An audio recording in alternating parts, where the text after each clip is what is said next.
Alright, ladies and gentlemen that are watching this video, it is time to go over the current state of affairs when it comes to Bandai and Digimon events.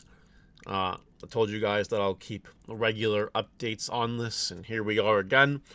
Do you guys like what you see? Do you not like what you see? Before I give my comments and opinions, let me know in the comments your thoughts and opinions. And of course, please like and subscribe. As you know, this is a very soft spot to me because I come from Yu-Gi-Oh! That has regionals literally every weekend in multiple locations.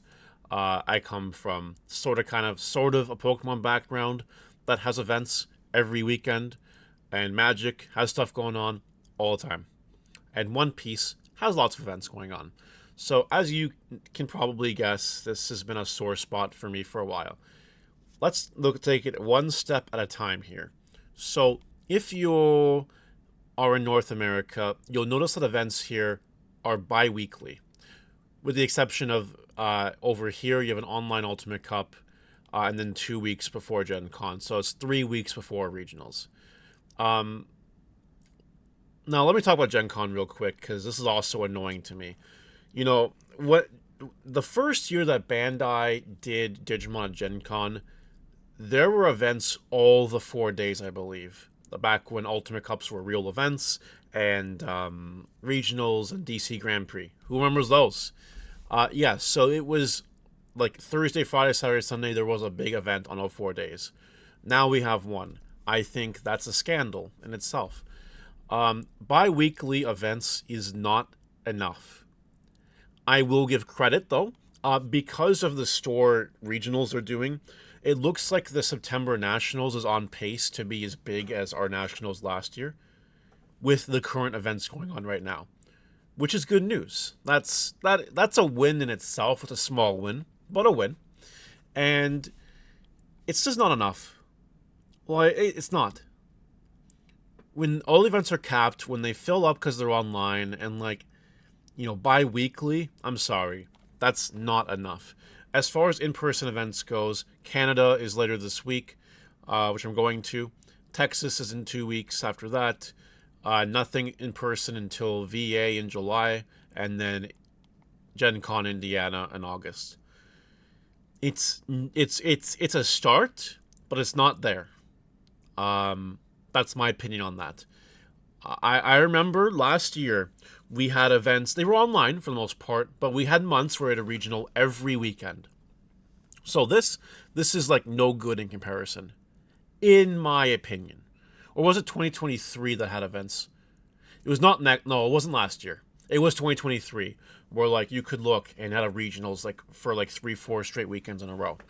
Online, yeah, annoying, but you had it. So we're a long ways away from the glory days. We are. But this isn't terrible.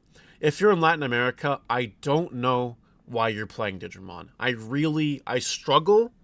If you are a competitive person who thrives on competition, I don't know why you're playing Digimon. I hate to be this blunt, but I don't know why. It's a crime. It's terrible. They forgot what June is. And even if there was a June event, one event a month, really? I understand that's not where a lot of the money for Digimon comes in, so they bank where their money is. But holy shit. Oceania, May 24th in person, then 2 weeks later online, then 3 weeks later online, then 3 weeks after that in person, and then a whole 5-6 weeks later in New Zealand. That's not enough. That's terrible. Europe seems to be having the best luck. With the exception that they forgot what June is again. They went to Europe and they forgot June was a month on the calendar. They just forgot. That's okay. I forget June exists sometimes too. Crazy. But in July, it's really cool. You can go to France one weekend, you can go to Spain the next weekend, and Germany the following weekend. I think, coming from a Yu-Gi-Oh background with YCSs and whatnot all over the world that you can go to, I think that Europe actually has the best right now. Because none of them are online. And you're traveling, which means you get that social interaction. And you get to fucking travel. I understand. COVID happened. Digimon had to happen on webcams to start things off. So people who like the webcams in Europe that maybe can't travel, yeah, it's gonna suck for those people. But for people like me who love to travel, God, I wish I lived in Europe to play the Digimon trading card game right now. Honestly, like, this is nothing. And as a Canadian, let me tell you something, my fellow Canadians watching this video. If you think that crossing the American border and getting back into Canada is going to be just no problem, I do know a person of a person that had an issue at the border, was detained, and it was a nightmare for that person. There's some scary shit. Now, I'm not saying that you're going to necessarily, just, be held up. It might be as seamless as it was. But even me, let's say there was an event in Watertown, New York, 2 hours from me, across the border. I would consider not going because, like, I just don't want to deal with the hassle anymore. I don't. I really, really don't when it comes to the border. The Orange Man, let me tell you, that guy, oh man, red, white, blue, and orange. Holy shit. But anyway, yeah, no, Europe, I think, has it the best. Straight up. This is what it should look like, but with more events. And then North America, obviously, second. Latin America, I'm sorry. I don't know what you play. Honestly, not bad.